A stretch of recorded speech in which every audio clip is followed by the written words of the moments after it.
ముఖ్యంగా మింగా మెతుకు లేదు మీసాలకి సంపెంగా నూనె అన్నట వెనకట్టుకోడు. మింగా మెతుకు లేదు మీసాలకి సంపెంగా నూనె. ఈరోజు ఏ పేపర్ చూసినా, ఎందుకంటే అన్ని పేపర్స్ కూడా చెక్ చేసిన, రేవంత్ సరే అన్ని పేపర్లు ఒక ఎత్తు, అది ఉంది కదా పుణ్య పురుషులందు, అది అది అది గుర్తొస్తుంది నాకు యాక్చువల్గా. అన్ని పేపర్లు ఒక ఎత్తు, ఆంధ్రజ్యోతి ఇంకో ఎత్తు. ఎందుకు శ్రావ్య? ఆంధ్రజ్యోతిలో రేవంత్ రెడ్డిని పొగిడిన రాహుల్ గాంధీ, మల్లికార్జున ఖర్గే, రేవంత్ రెడ్డి భేష్ అని చెప్పి పెద్దగా మంచి మంచి అక్షరాలతో రాసిండ్రు. నేను అందుకే అంటున్నా, ఏమని పొగిడిండ్రట రేవంత్ సార్ను? అసలు అక్కడ జరిగింది ఏందో నేను చెప్తా. కులగణనపై అద్భుతంగా పనిచేశారు, దేశానికే ప్రామాణికంగా తీర్చిదిద్దారు, సొంత కులం ఒత్తిడిని అధిగమించి సీఎం సాహసం, ముఖ్యమంత్రిపై రాహుల్ ఖర్గే ప్రశంసల వర్షం, రిజర్వేషన్లపై 50% సీలింగ్ ఎత్తేయడం ద్వారా హిందుత్వ రాజకీయాలు ధ్వంసం, రాహుల్ దేశవ్యాప్తంగా కుల గణన రాహుల్ సాధించిన విజయం, సామాజిక న్యాయం 2.0 మొదలైందట. ఖర్గే ఒక్కసారి మొత్తం చదువుదాము, చదివిన తర్వాత అప్పుడు మనము దీని గురించి మాట్లాడుకుందాం. తమ పరిస్థితులు ఎలా ఉన్నాయో ప్రజలు తెలుసుకోవడం బీజేపీకి ఇష్టం ఉండదు. ఓబీసీలు, దళితులు, ఆదివాసులు, ఇతర కులాల స్థితిగతులు కులగణనతో వెలుగులోకి రావడాన్ని బీజేపీ జీర్ణించుకోలేకపోతుంది. బీజేపీ నేతల పిల్లలు ఇంగ్లీష్ మీడియం స్కూళ్ళలో చదువుతారు. ఆ నేతలు మాత్రం ఇంగ్లీష్ను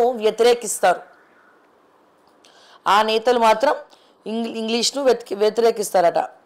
తెలంగాణలో విస్తృత స్థాయిలో శాస్త్రీయంగా అర్థవంతంగా కులగణన జరిపిన తీరు దేశానికే ప్రామాణికంగా నిలిచిందని కాంగ్రెస్ అధినాయకత్వం ముఖ్యమంత్రి రేవంత్ రెడ్డిని ఆయన బృందాన్ని ప్రశంసించింది. తెలంగాణ సామాజిక ఆర్థిక విద్య ఉపాధి రాజకీయ కుల సర్వే పేరిట నిర్వహించిన కులగణన గురించి రేవంత్ గురువారం ఏఐసిసి కార్యాలయంలో కాంగ్రెస్ ఎంపీలకు ప్రజెంటేషన్ ఇచ్చారు. ఈ సందర్భంగా లోక్సభలో ప్రతిపక్ష నేత రాహుల్ గాంధీ, కాంగ్రెస్ అధ్యక్షుడు మల్లికార్జున ఖర్గే, ఇతర పార్టీ నేతలు ప్రశంసల వర్షం కురిపించారట. ఈ తెలంగాణలో వర్షం పడుతుంది కదా, ఆ కింద పోయి బురదలు ఎత్తుక్కోవాలి, ఆ ప్రశంసల వర్షం ఎక్కడుంది ఏందని. తెలంగాణలో కులగణన జరిపించాలన్న ఆలోచనకు రేవంత్ రెడ్డి కులం వాళ్ళు మెచ్చకపోవచ్చని తాను తొలుత భావించారని, కులగణన ఎలా జరిపిస్తారా అన్న అనుమానాలు తనకు ఉండేవని రాహుల్ గాంధీ అన్నారు. అయితే మీ కులగణన గురించి, మీ తొక్కలో డప్పుల గురించి మీరే కొట్టుకోవాలి. రాను రాజగుర్రం గాడిదైందంటే దీన్నే అంటారు. కులగణన చక్కగా చేసిరా మీరు? మా స్వంటోళ్ళం మొత్తం మొత్తుకున్న తర్వాత 2014 సెన్సస్, తెలంగాణ సెన్సస్ని పక్కన పెట్టేసి అప్పటికన్నా ఇప్పుడు జనాభా తగ్గింది. ఇంకోటి ఏంది, బీసీలల్లా హిందువులు లేరు, బీసీలల్లనట హిందువులు లేరట, మొత్తం ముస్లిమ్స్ క్రైస్తవులు బీసీలలో ఉన్నారంట. అది ఏందో నాకు అర్థం కాలేదు యాక్చువల్గా. సో దానికి ఇప్పుడు ఏంది, రాహుల్ గాంధీ విచ్చలవిడిగా అద్భుత అని చెప్పి రేవంత్ రెడ్డిని పోడిండట. అసలు రేవంత్ రెడ్డి మొక్కమే చూడడానికి ఇష్టపడినటువంటి రాహుల్ గాంధీ. అందుకే చూడండి మేమేం పెట్టినాం, రాహుల్ రాక్స్, రేవంత్ షాక్స్. మల్లికార్జున ఖర్గే పక్కనే నించున్న రేవంత్ రెడ్డి, రాహుల్ గాంధీ పక్కన ఎవరు నించున్నారు? బట్టి విక్రమార్కన ఎవరో నించున్నారు. మరి రాహుల్ పక్కన రేవంత్ ఎందుకు లేడు? ఒక ఫోటోలో, నిన్న రిలీజ్ అయిన ఒక ఫోటోలో మల్లికార్జున ఖర్గేకేమో రేవంత్ రెడ్డి బొకే ఇస్తాడు, బట్టి విక్రమార్కనేమో రాహుల్ గాంధీకి బొకే ఇస్తుండు. అంటే ఇక్కడ మొత్తం నిన్న రాహుల్ గాంధీ చాలా అసంతృప్తిగా, అంటే ఈ ఆంధ్రజ్యోతి రాసే పత్రికలు, ఇదంతా ఆంధ్రజ్యోతి రాసే వార్తలు, ఏ పత్రికల ఈ వార్త రాయలే. ఎందుకంటే చంద్రబాబు నాయుడికి రేవంత్ రెడ్డికి ఆంధ్రజ్యోతి డప్పు కొట్టాలని ఫిక్స్ అయిందో మరి ఏందో తెలియదు. గతంలో ఏ హయాంలో ఉన్నా, ఏ ప్రభుత్వం హయాంలో ఉన్నా ప్రజా సమస్యలను తెర మీదకి తీసుకురావడం అనేది మన జర్నలిస్టుల యొక్క మెయిన్ ప్రధాన ఎజెండా. అటువంటిది ఇప్పుడు ఏమైంది, బీఆర్ఎస్ హయాంలో వీళ్ళు అన్ని వార్తలు రాసిరు, మేము చదివినాం. కానీ ఇప్పుడేంది, మొత్తం టప్పే కొడుతున్నారు. కాంగ్రెస్ అద్భుతంగా ఉంది, రేవంత్ రెడ్డి అద్భుతంగా ఉన్నాడు, రేవంత్ రెడ్డి అద్భుతంగా ఉన్నాడు కానీ మిగతా మంత్రులు సహకరిస్తలేడు. ఎందుకు? నోట్ల పిప్పి పెట్టుకున్నారు, ఏమన్నా బిస్కెట్లు పెట్టుకున్నారు మిగతా మంత్రులు సహకరించకపోవడానికి. అన్ని అబద్ధపు వార్తలు. రేవంత్ రెడ్డిని, రేవంత్ టీం బాగుందని రాహుల్ గాంధీని పొగిడిండట. రాహుల్ గాంధీ రేవంత్ని పొగిడిండట, రేవంత్ టీం బేషన్. మరి రేవంత్ టీం బేస్ అయితే ఉత్తమ్ కుమార్ రెడ్డి, కోమటిరెడ్డి వెంకటరెడ్డి మాట్లాడుకుంటున్నటువంటి వాయిస్లను, ఫోన్లను ఎట్లా ట్యాప్ చేసిండు? పొట్టు ఒక అర్ధగంట రాహుల్ గాంధీ మారువేషం వచ్చి తెలంగాణ తిరిగిండు అనుకో, ఏమైతుంది ఎరికనా? 99.9% రేవంత్ ఫెయిల్ అనే వస్తుంది తెలంగాణలో. ఆల్రెడీ రేవంత్ రెడ్డికే తెలుసు, కొడంగల్లోనే రేవంత్కి మంచి పేరు లేదు, కొడంగల్లోనే రేవంత్ రెడ్డిని పొట్టు తిట్టుకుంటున్నారు, కొడంగల్ ప్రజలే రేవంత్ రెడ్డికి ఎందుకు కోట్లేసినాం రా నాయన అని ఆగమాగమవుతున్నారు. ఈ రేవంత్ కోట్లేసేతోటి వాళ్ళ అన్నదమ్ముల పెత్తనం ఎక్కువైపోయింది. కొడంగల్లో ఇష్టం వచ్చినట్టు వ్యవహరిస్తూ ఉన్నారు. సొంత నియోజకవర్గంలోనే రేవంత్ రెడ్డికి దిక్కు లేదు, ఇక తెలంగాణ మొత్తం ఎట్లుంటుంది అనుకున్నారు? ఇది నేను చెప్పట్లేదు, స్వయాన ముఖ్యమంత్రి గారే సర్వే రిపోర్ట్లు తెచ్చుకున్నారు, స్వయాన ముఖ్యమంత్రి గారే ఆయన సర్వే చేయించుకొని మరి తెలుసుకున్నటువంటి విషయం. అది తెలుసుకున్న తర్వాత నేను మారా, మీరు కూడా మారండి అంటున్నాడు, కానీ ఎటువంటి మార్పు లేదు. ఈ ఐఏఎస్లు వీళ్ళెవరు కూడా ఈయన మాట వింటలేరు. ఎవరి మాట? వీళ్ళెవరు మాట వింటలేరు. అంటే ఎంత ఘోరాది ఘోరం అంటే, ఇప్పుడు ఏంది, 2 years అయిపోవస్తుంది, డిసెంబర్ అయిందంటే మళ్ళీ 2 ఏళ్ళు కథం. సో రాహుల్ ఎడమొహం పెడమొహం వేసుకొని కూర్చోడు, నామకే వాస్తే ఏదో. ఇప్పుడు మేము ఒక లీడర్ని తిట్టిన తర్వాత ఆ లీడర్ని పోయి కలుస్తే ఎట్లా కూర్చుంటాం ఒక మూలకి, అట్లా అన్నట్టు.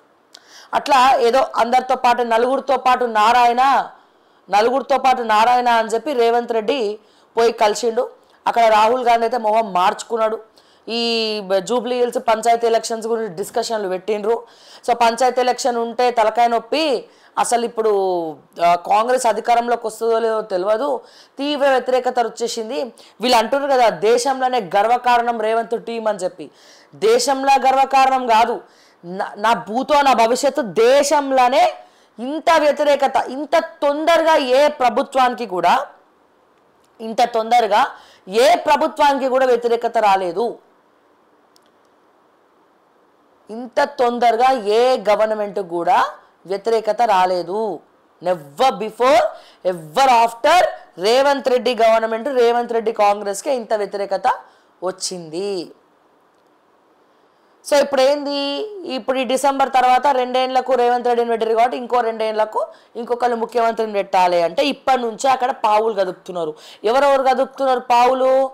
ఇప్పుడు ఈ కమిషన్ల పర్వం ఎందుకు? బట్టి విక్రమార్కకి ఆడ పైసలు ఇవ్వనికి ఎందుకు? ముఖ్యమంత్రి అవ్వాలంటే ఇన్ని కోట్లు ఇవ్వాలి, 2000 కోట్లు రేవంత్ ఇచ్చాడు, నేను ఇంకా ఎక్కువ ఇవ్వాలి. పొంగులెట్టి ట్రై చేస్తున్నాడు, బట్టి ట్రై చేస్తున్నాడు, కోమటిరెడ్డి ట్రై చేస్తున్నాడు, ఉత్తమ్ కుమార్ రెడ్డి ట్రై చేస్తున్నాడు. ఇట్లా ఎవరికి వారే యమునా తీరే మేమందరం ముఖ్యమంత్రులు అనుకొని వాళ్ళు లాబింగ్ చేసుకుంటున్నారు. డిసెంబర్ తర్వాత రేవంత్ రెడ్డి పోస్టు ఊస్ట్ ఖాయము. ఈ ఎలక్షన్స్ తర్వాత డెసిషన్ ఎలక్షన్స్ వరకు రేవంత్కి ఏం ప్రాబ్లం లేదు. ఎలక్షన్స్ ఒక్కసారి పంచాయతీ ఎలక్షన్స్ అయిపోయిందా, జూబ్లీ హిల్స్ ఉప ఎన్నిక అయిపోయిందా, కథం. ఇక రేవంత్ కేల్ కథం, దుకాణం బంద్. రేవంత్ అన్నదమ్ముల కేల్ కథం, దుకాణం బంద్. ఇక పొంగులెట్టి శ్రీనివాసరెడ్డి వస్తే ఇంకా ఘోరం. ఆయన రెవెన్యూ మంత్రి ఉన్నప్పుడే గిరిజన రైతుల ఆస్తులు కొలగొట్టిండు, ఇప్పుడు తిరుపతి రెడ్డితో చేతులు కలిపి సెటిల్మెంట్లు చేస్తున్నాడు. ఇక ఒకవేళ ఆయన ముఖ్యమంత్రి అయితే పరిస్థితి ఏంది పరిస్థితి ముఖ్యమంత్రి అయితే? సో ఇట్లా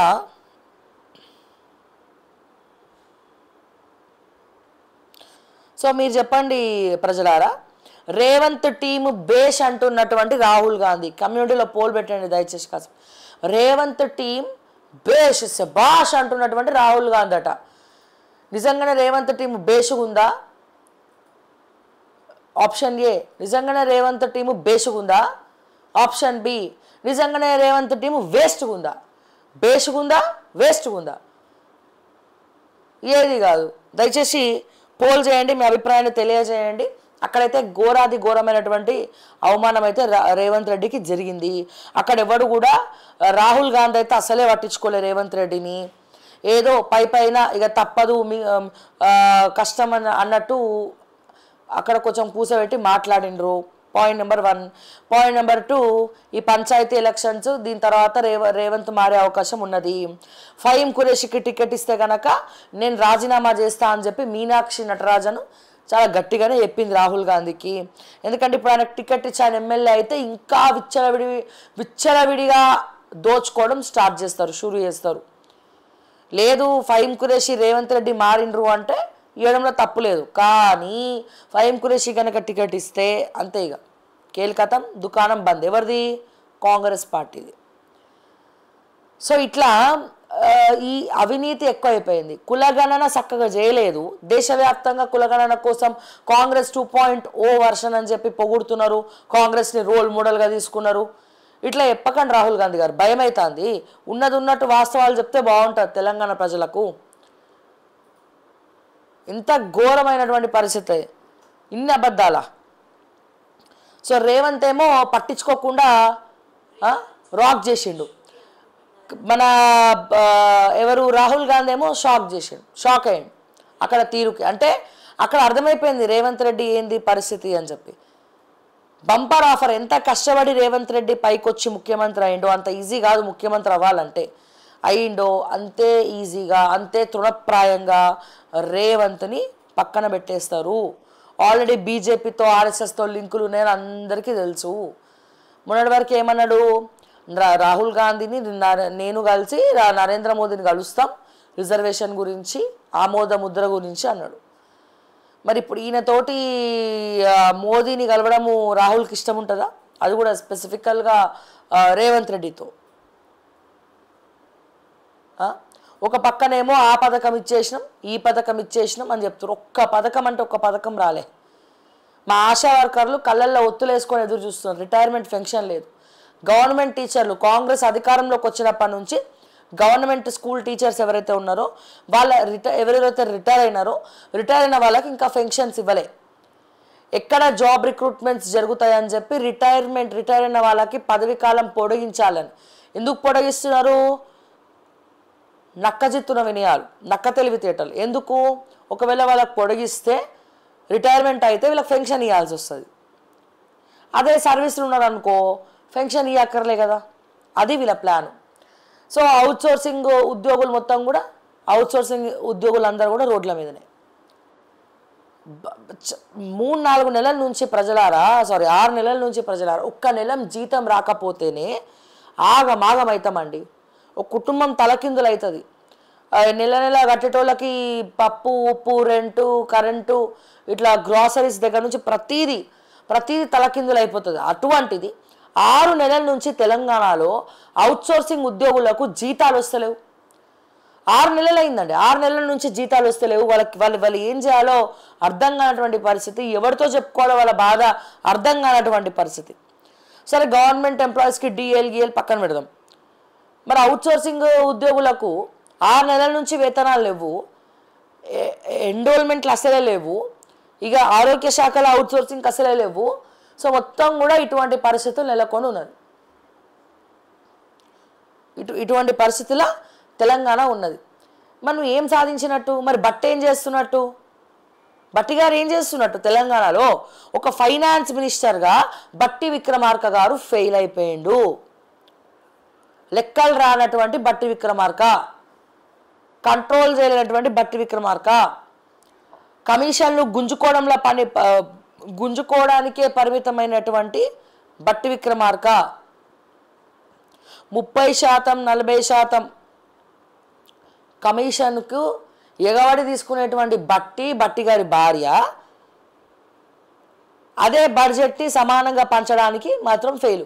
నేను అంటున్నా, మీకు గనక చిత్తశుద్ధి ఉంటే మా అవుట్సోర్సింగ్ ఉద్యోగులకు, మా రిటైర్ అయిన టీచర్లకు, మా ఆశా వర్కర్లకు పెన్షన్లు జీతాలు ఇచ్చే వరకు మీరు ఎవ్వరు కూడా జీతం తీసుకోవడానికి వీలేదు.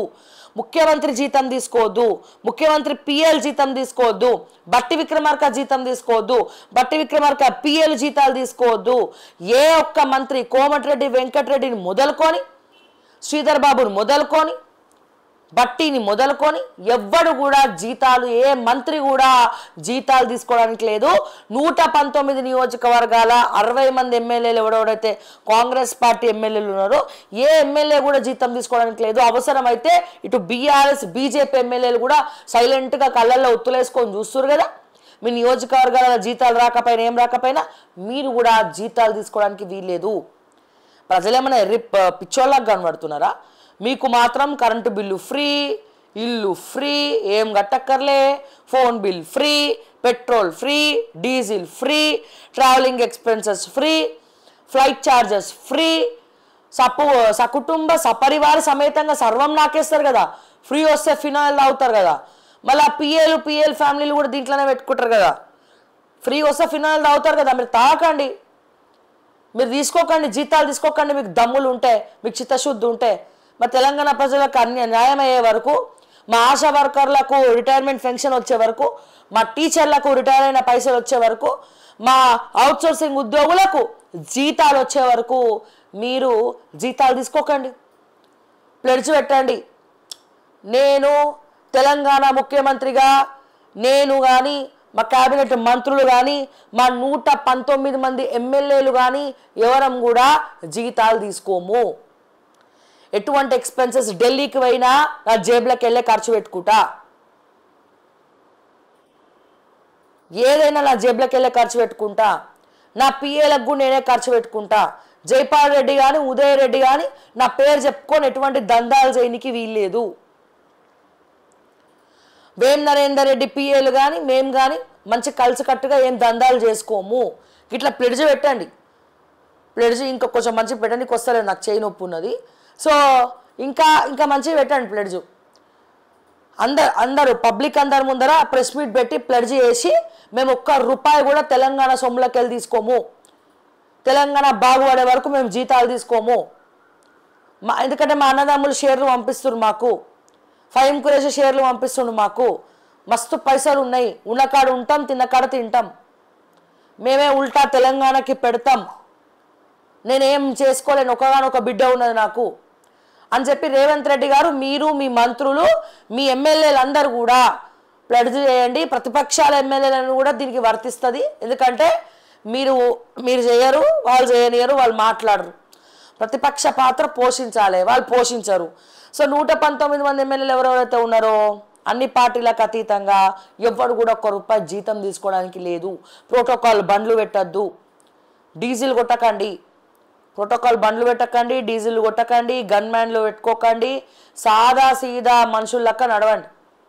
నార్త్లో మిగతా రాష్ట్రాలకు అట్లనే ఉంటుంది. ఇక్కడనే ఈ సౌత్లోనే ఇట్లా పాడైంది. ఈ సౌత్లోనే ఇట్లా పాడైంది. మిగతా దగ్గర అంతా బాగానే ఉంటుంది కథ. సౌత్లోనే ఇట్లా ఉంది కథ. సో దయచేసి నేను ఏమంటున్నా రేవంత్ రెడ్డి గారు, మీరు అంటారు కదా, మీరు ఏమన్నారండి ఎలక్షన్స్కి ముందు ఏమన్నారండి, ఎన్నికలకు ముందు ఏమన్నారండి? ఇగో ఇక్కడ ఉన్నారు కొంతమంది రేవంత్ రెడ్డి మా ఛానల్లో కూడా ఉంటారు, మా ఎంప్లాయీస్ కొంతమంది. ఇక అంతకుముందు బట్టలు చింపుకొని ఏమని అంటే ఇట్లా ఫీల్ అవుతుండే. ఇప్పుడు వాళ్ళే బాధపడుతుర్రు, ఎందుకని ఆయన కాంగ్రెస్ కోట్లు వేసినామని. కాంగ్రెస్ మేడం, మా కాంగ్రెస్ 3 రంగుల జెండా బట్టి ఆ సింగమోలే ఏమైంది ఇప్పుడు? ఆ పాట విరక్తి వస్తుంది విని విని విని విని. ఆ పాట కరెక్టే రాసిండు, మేము అర్థం చేసుకోవడమే తప్పు అర్థం చేసుకున్నాం. ఎక్కడ ఇది ఎక్కడనో కాదు, మీ జూబ్లీహిల్స్ నియోజకవర్గంలో మీ కార్యకర్తలే మీరు మీ గురించి ఉషుక్ పుషుక్ అంటున్నారు. నవ్వుతురు కెమెరా వెనకాల, కానీ ఉషుక్ పుషుక్ అంటున్నారు.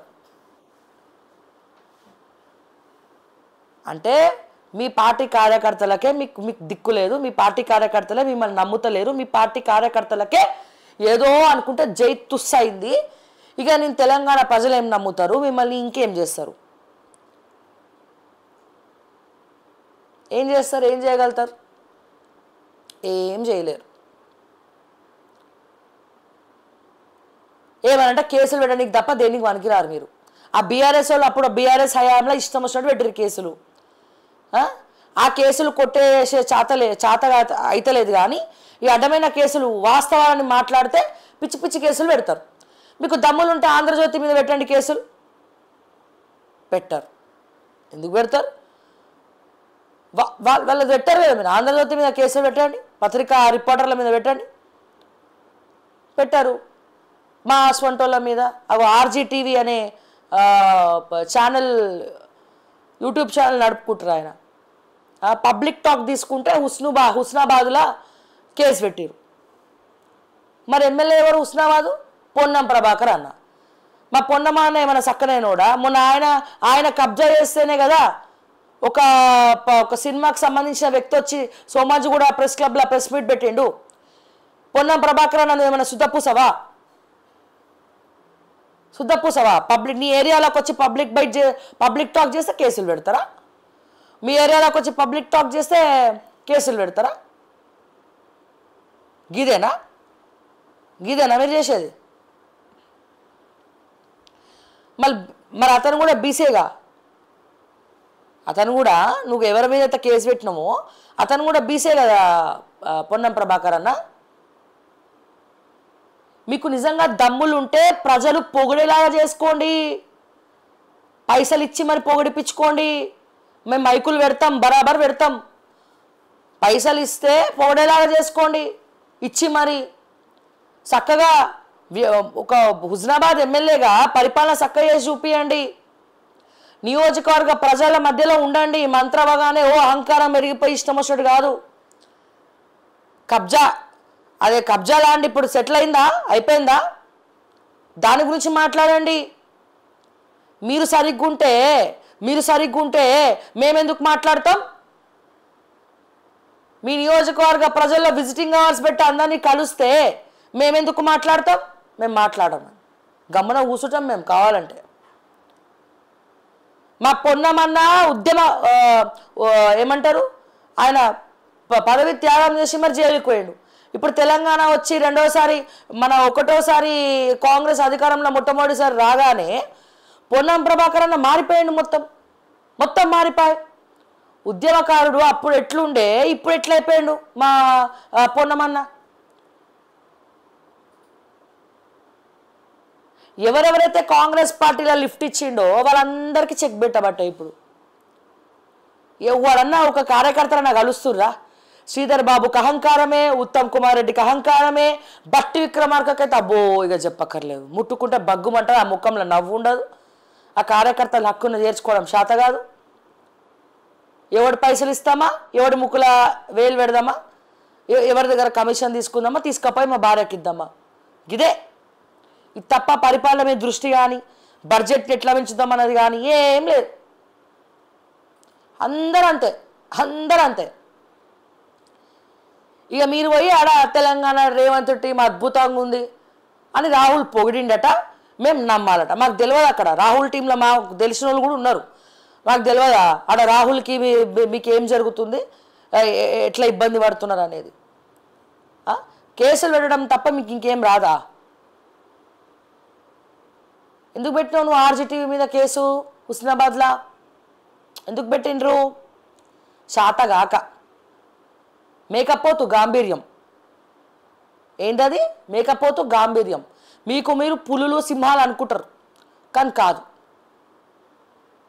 ఇక నేను ఇంకోటి కూడా ఉంటుంది మళ్ళీ చెప్తే.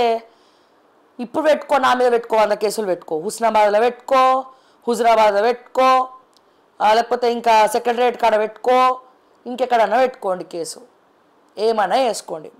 I don't care. ఎట్లాగో మీ కాంగ్రెస్ గవర్నమెంట్ అక్రెడిటేషన్స్ యూట్యూబ్ ఛానల్స్కి ఇవ్వమని చెప్పిన తర్వాత మేమెందుకు మీ గురించి మాట్లాడాలి? మళ్ళీ మా గురించి వార్తలు రాయాలి యూట్యూబ్లల్లో, డిజిటల్ మీడియా వార్తలు పెడతారు కదా. మీరు మీటింగ్లు పెట్టిరు కదా మాతోటి. ఏమిటికి పెట్టిరు మీటింగ్లు? ఫ్రీగా పుక్కట్ల ఆ హోటల్ వస్తే పుక్కట్ల ఒకటి పెట్టిరు మీటింగు. ఎవరికి ఏం చేసారు? యూట్యూబ్ ఛానల్కి పొన్నమన్నా మీటింగ్ పెట్టినావు కదా, డిజిటల్ మీడియా అందరితో మీటింగ్ పెట్టినావు కదా పొన్నమన్నా. ఏం చేసినావు డిజిటల్ మీడియా వాళ్ళకి ఇప్పటివరకు? నువ్వు ఒకటి చెప్పు, ఏం చేసినావు? అట్లీస్ట్ రేవంత్తో మాట్లాడే దమ్ము కూడా లేకపోయే. ఏం చేసినావు? ఏం చేయకపోగా ఒక్కట్ల కేసు ఒకటి పెడతావు, అంతే కదా పొన్నమన్నా, అంతే కదా. ఇక అంతకుమించి ఏం పెడతామన్నా మనం? కేసులు పెడతామా? మీ గురించి మీరు వీడియోలు పంపిస్తానట, మేము ఫ్రీగా పుక్కట్ల దాన్ని అప్లోడ్ చేసి పంపాలన్నట లింకులు. ఎవరు చూస్తాడు? చూస్తారా ఎవరన్నా? మీరు ఏం చేసిరని, మీరు ఏం వెలగబెట్టినరని. ఆంధ్రజ్యోతికి బేష్ అని రాసిండు. ఎందుకు రాసిండు? మంచిగా పైసలు పోతాయి, రాస్తారు. ఏమన్నా రాస్తారు, అనుకూలంగా ఉన్నారు కాబట్టి, ఫండింగ్ పోతుంది కాబట్టి రాస్తాడు. ఉల్టా డోర్ తీస్తారు. మరి రాధాకృష్ణ గారికి ముఖ్యమంత్రి స్థాయిలో ఉన్నటువంటి రేవంత్ రెడ్డి డోర్ తీసి మరి ఆహ్వానిస్తాడు. పాపం ఆయనకు తీసుకోవడం రాదు, ఆయన కారుకి డ్రైవర్ లేడు, ఈయననే డ్రైవర్ పని చేసిపోయి ఆ డోర్ తీసి కూర్చోబెట్టాలి. ఇది పరిస్థితి. మళ్ళా చెప్తున్నాం, కేసులు గీసులు అన్నారంటే మంచిగా ఉండదని నేను మొన్న కూడా చెప్పిన. మా వాళ్ళ జోలికి వస్తే మంచిగా ఉండదు. టీడీఎంఏ అసోసియేషన్ తరపున మాట్లాడుతున్నా, మా వాళ్ళ జోలికి వస్తే మంచిగా ఉండదు. ఉన్నట్టు బరాబర్ మాట్లాడతాం, వాస్తవాలను వెలికి తీస్తాం, అవసరమైతే ఢిల్లీకి పోయి కూర్చోబెడతామట. దయచేసి దీన్ని దృష్టిలో పెట్టుకుంటే బాగుంటుంది. కోటాపై పోరాడదామట. బీసీ బిల్లులు ఆమోదానికి ఎంపీలుగా మీరు పార్లమెంట్లో కొట్లాడండి. నేను మా ఎమ్మెల్యేలు కలిసి జంతర్ మంతర్ వద్ద పోరాడతాం. పోరాడు. కాంగ్రెస్ ముఖ్యమంత్రి వై జంతర్ మంతర్ కాడ కూర్చో. మీరు అక్కడ జంతర్ మంతర్ కాడ కూర్చోండి, మేము ఇక్కడ తెలంగాణలో ధర్నా చౌక్ దగ్గర కూర్చుంటాం.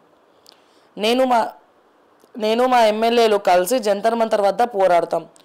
ఇది రేర్ సర్వే. రేర్ అంటే త్వరలో చెబుతా. కుల సర్వే, బీసీ బిల్లు ఆమోదం, సోనియా లేఖ నాకు నోబెల్ ఆస్కార్తో సమానం.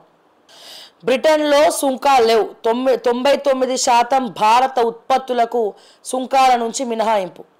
భారత్ బ్రిటన్ మధ్య కుదిరిన స్వేచ్ఛా వాణిజ్య ఒప్పందం. మోదీ స్టార్టర్ సమక్షంలో సంతకాలు. ఇక బ్రిటన్ విస్కీ కార్లు, చాక్లెట్లు మన దగ్గర చౌకగా అందుబాటులోకి. ఒప్పందంతో ఇరు దేశాల మధ్య ఏటా 2.94 లక్షల కోట్ల వ్యాపారం. సరికొత్త అధ్యాయాన్ని లిఖించాం. భారత యువత రైతులట. సో సుంకం అయితే లేదు. అట్లాగే నిన్న BRS working president KTR birthday celebrations Telangana భవన్లో తోసుకుంటూ మరి చేసారు. ఆ లైవ్ చూసామంటే కేటీఆర్ని తోసేస్తారు పాపం. మరి ఎప్పుడు కలవనోడు ఒక్కసారిగా తెలంగాణ భవన్లో దొరికితే ఆ చీమలకు బెల్లం దొరికినట్టు కదా. రెగ్యులర్గా కార్యకర్తలు కలిస్తే అపాయింట్మెంట్లు ఇస్తే మంచిగా ఉంటుంది. ఎప్పుడు అమావాస్యకో పున్నమికో ఒక్కసారి తెలంగాణ భవన్కి వచ్చి ఇట్లా కేక్ కట్ చేస్తే బర్త్డే రోజు అందరు ఆహ్వానితులే అని పెడితే ఇక అందరు తుఫాన్ వచ్చినట్టే వస్తారు. ఇక మొత్తం తోసుకుంటా నేను భయపడ్డా ఆ లైవ్ చూసి.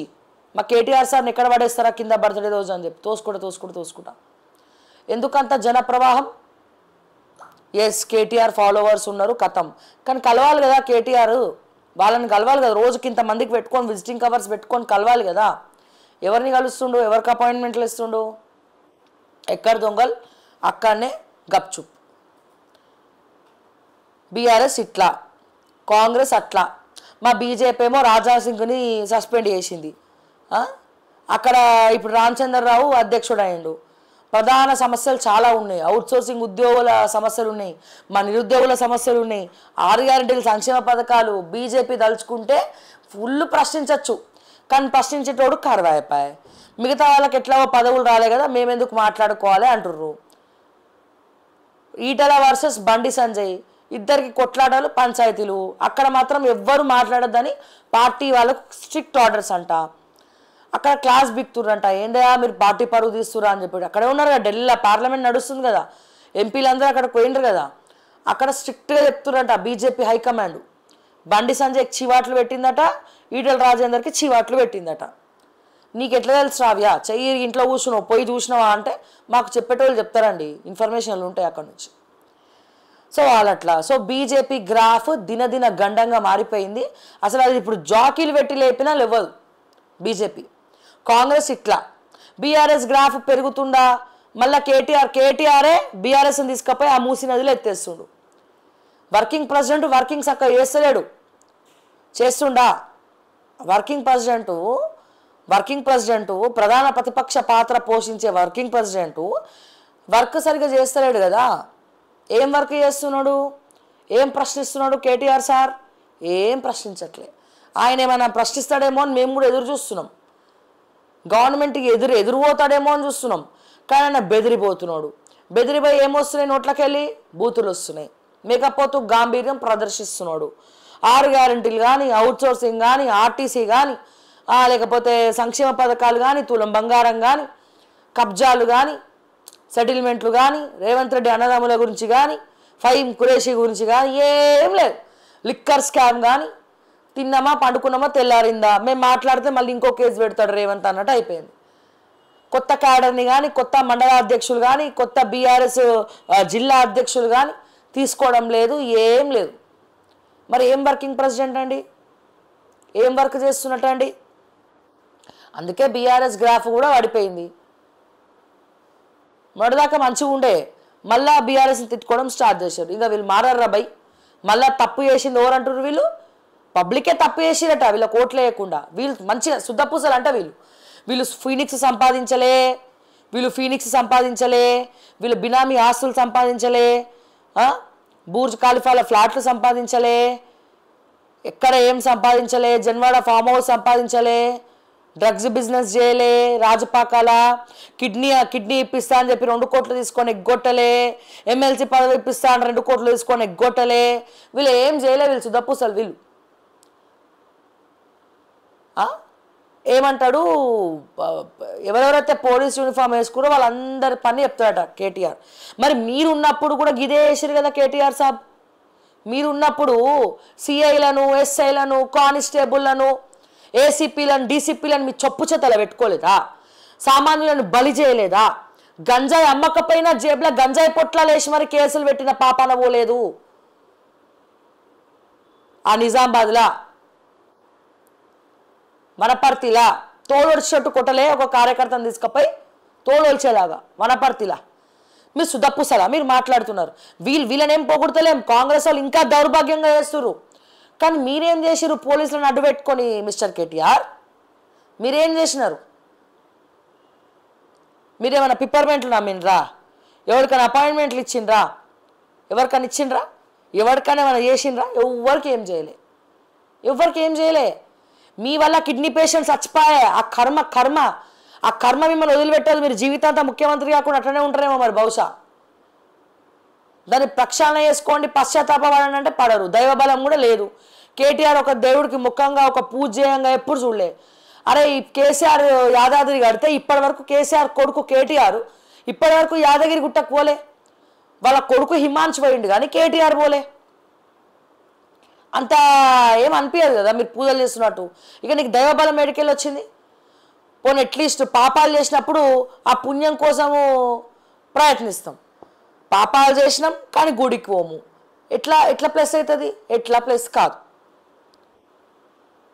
మీలా మార్పు రానంత కాలం బీఆర్ఎస్ ముందరికి పోదు. ఎక్కడైనా ఆడబిడ్డ వివక్షనే, ఎక్కడైనా ఆడోళ్ళు పైకి వస్తే చూడలేరు. జగన్ షర్మిలను పక్కన పెట్టిండు, ఏమైంది జగన్ పరిస్థితి? అట్లనే ఇప్పుడు కేటీఆర్ కవితను పక్కన పెట్టిండు. మీకు ఏమైనా ఉంటే ఇంట్లో చూసుకోవాలి పంచాయతీలు, బయట మాత్రం మంచిగా ఉండాలి. ఎందుకని? ఇప్పుడు నువ్వెట్లా స్కాములు చేసినావో నీ చెల్లె కూడా గట్లనే స్కాములు చేసింది. నువ్వెట్లా శుద్ధపూసవైనో మీ చెల్లెలు ఎట్లా శుద్ధపూసైంది. ఆమె ఎందుకు పనికిరాదు? ఇన్ని స్కాములు చేసిన కేటీఆర్ మంచోడైనప్పుడు లిక్కర్ స్కామ్ ఒక్కటి చేసిన కవిత చెడ్డదైంది. ఎందుకంటే ఆమె మహిళ, అందుకే వివక్ష, అందుకని పదవులు ఇవ్వద్దు, అందుకని వెనకాలకెళ్ళి గోతులు తవ్వాలి. ఇదే కదా ఇప్పుడు జరిగేది. అమ్మాయి అంటే చాలు. అంటే నీ సొంత, నేను అడుగుతున్న కేటీఆర్ గారు, వర్కింగ్ ప్రెసిడెంట్ కదా మీరు బీఆర్ఎస్కి, అంటే నీ సొంత చెల్లెకే దిక్కు లేకపోతే ఇక మిగతా మహిళల పరిస్థితి ఏంది? బీఆర్ఎస్ పార్టీలా మహిళలకి పెద్దపీట ఎక్కడ వేసినట్టు? చిన్నపీట వేసినట్టు, పెద్దపీట ఎక్కడ వేసినట్టు? అంటే నీ సొంత చెల్లెలకే గౌరవం లేదాడా, ఇక మిగతా వాళ్ళకి ఎట్లా గౌరవం ఉన్నదని అడుగుతున్నా. నేను ఒక మహిళగా అడుగుతున్నా, ఒక తెలంగాణ బిడ్డగా అడుగుతున్నా, ఎట్లా ఉన్నట్టు? దయచేసి కేటీఆర్ గారు మరి మీరు ఆత్మ పరిశీలన చేసుకోవాలి. మీరు సక్కరైన వాళ్ళు కాదు, ఆ కాంగ్రెస్ వాళ్ళు అసలే సక్కరైన వాళ్ళు కాదు, బీజేపీ అసలే సక్కరైన వాళ్ళు కాదు. తెలంగాణను మీ పాలిటిక్స్ నుంచి భగవంతుడే కాపాడాలని అయితే మనస్ఫూర్తిగా కోరుకుంటున్నాను. సో దయచేసి ఇక్కడైనా మారండి, ప్రజా సమస్యల్ని తీసుకోండి, ప్రజా సమస్యలను అడ్రస్ చేయండి, మాట్లాడండి, నిరుద్యోగుల సమస్యలు మాట్లాడండి, గమ్మున ఊసోకండి అని తెలియజేస్తూ ప్రజా సమస్యలు ఏ ఉన్నా సరే స్క్రీన్ పైన ఉన్న మా ఆఫీస్ నెంబర్కి కాల్ చేయండి. అండ్ అలాగే లైక్ చేయండి, షేర్ చేయండి, ఛానల్ని సబ్స్క్రైబ్ చేయండి. మరిన్ని అప్డేట్స్ కోసం చూస్తూనే ఉండండి ఓకే టీవీ. అంటిల్ దెన్ నేను మిస్ శ్రావ్య. జై తెలంగాణ, జై హింద్.